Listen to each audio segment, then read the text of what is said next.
नमस्कार दोस्तों, बात करूंगी बीएड थर्ड पेपर से ध्वनि प्रदूषण क्या है।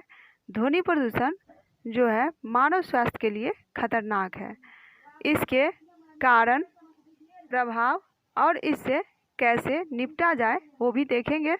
ध्वनि प्रदूषण तब उत्पन्न होता है जब कान को जो है सहन सीमा से अधिक तेज आवाज़ सुननी पड़ती है, जैसे निरंतर वाहनों की आवाज़, कारखानों और ध्वनि विस्तारक यंत्रों को जो है कर्कश आवाज़ आदि। ध्वनि प्रदूषण को जो है बोलचाल की भाषा में शोर कहते हैं।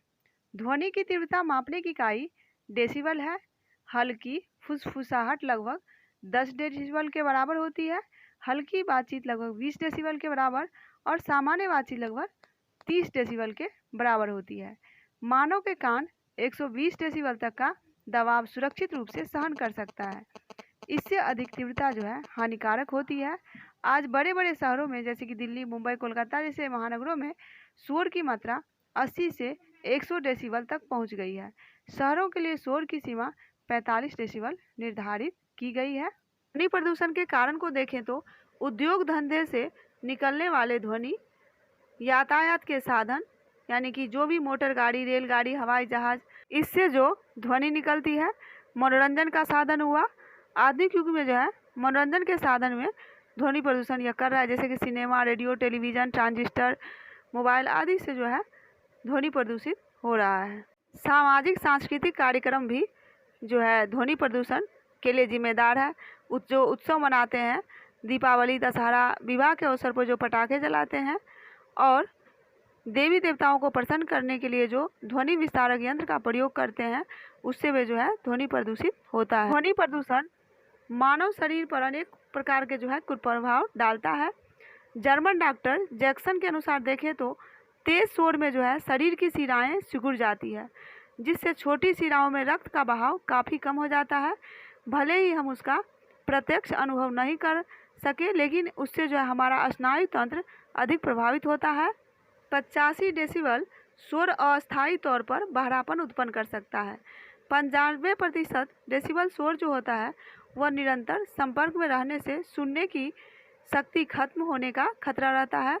शोर की निरंतरता की स्थिति में काम की जो है आंतरिक प्रणाली अपनी पूर्व स्थिति में नहीं आ पाती है, जिससे अस्थायी बहरेपन की आशंका बढ़ जाती है।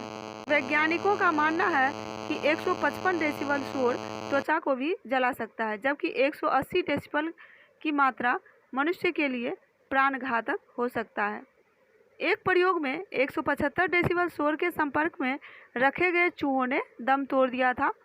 तेज शोर में काम करने से आँख की पुतलियाँ फैल जाती है, मांसपेशियाँ खींच जाती है, दिल की धड़कन तेज हो जाती है और रक्त वाहिकाओं के संकुचन से हृदय रोग तथा अन्य विकार पनप सकते हैं। शोर पाचन क्रिया और प्रजनन तंत्र में गड़बड़ी उत्पन्न कर सकता है। तेज शोर में रहने वाली गर्भवती महिलाओं के गर्भस्थ शिशुओं में जो है विकृतियाँ उत्पन्न हो सकती है। उनके दिमाग पर इसका प्रतिकूल असर पड़ सकता है। अत्यधिक शोर में रक्तचाप बढ़ जाता है और रक्त में अचानक एड्रेनलिन हार्मोन की मात्रा बढ़ जाती है, जो चिंता और घबराहट को जन्म देती है।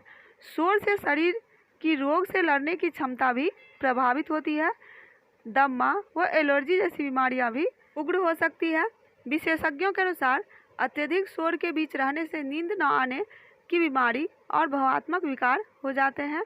मन की एकाग्रता भंग होती है और थकान भी शीघ्र होने लगता है। ध्वनि प्रदूषण के निराकरण के उपाय को देखें तो इसके लिए जो है व्यापक रूप से अभियान चलाया जाना चाहिए। इसके दुष्प्रभावों को जो है रोकने के लिए कानून बनाने के साथ साथ लोगों को शोरगुल के खतरों के बारे में बताना भी अत्यंत आवश्यक हो गया है। मोटर हॉर्नों, लाउड स्पीकरों और बैंड बाजों के अंधाधुंध प्रयोग को रोकने के लिए वर्तमान कानून जो है पर्याप्त नहीं है। सरकार द्वारा खटारा मोटर गाड़ियों, ट्रकों आदि को जो है आवासीय क्षेत्रों से निकलने पर प्रतिबंध लगाना चाहिए। इसी तरह नगर के मध्य यातायात प्रबंध से भीड़ कम करके ऐसी स्थिति उत्पन्न की जा सकती है जिससे कि वाहन चालकों को हॉर्न का कम से कम प्रयोग करना पड़े। वायुयानों को विशेष ढाल पर उतारा या चढ़ाया जाना चाहिए जिससे कम से कम शोर उत्पन्न हो। पटाखों का शोर तथा सिनेमाघरों एवं नाइट क्लबों में गर्जन तर्जन पर अंकुश के लिए कोई कानून नहीं है। सरकार को जो है शोर की मात्रा मापने के लिए डेसिबल यूनिट लागू करना चाहिए जिससे डेसिबल सीमा का उल्लंघन करने वालों के विरुद्ध कार्रवाई की जा सके। कल कारखानों को जो है शहर से दूर स्थापित करना चाहिए। फैक्ट्रियों और कारखानों में जो है ध्वनि रोधक यंत्रों के अतिरिक्त के लिए हेलमेट तथा ईयर प्लग आदि का जो है प्रयोग किया जा सकता है। इमारतों के नक्शे अधिक वैज्ञानिक ढंग से बनाकर भी शोरगुल को कम करने का प्रयास किया जाना चाहिए। तो ये था ध्वनि प्रदूषण से होने वाले प्रभाव और उससे कैसे निपटा जाए। धन्यवाद।